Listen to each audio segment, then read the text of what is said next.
Ayan o, kalalapit o.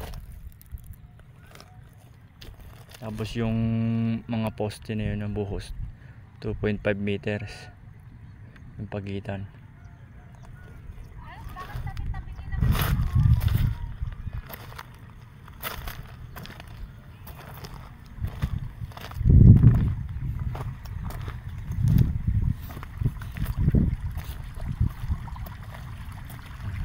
Mga bakal pa. Nalapit yung bakal niya. Pwede pang dugtungan, pwede ng pang kwanto.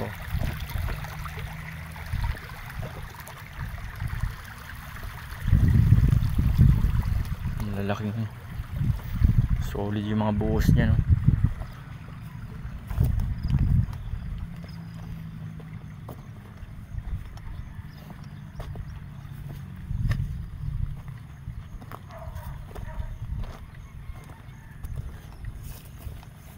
Yan, hinukay ko na rin yung nandyan. Yan, hukayin ko pa yan. Yan po, ilalagay ko dito para magtambak.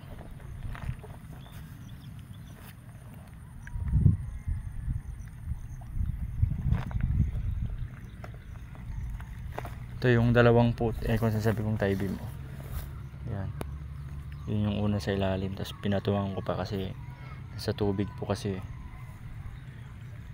baka gumuho yan. Kaya maraming nagamit.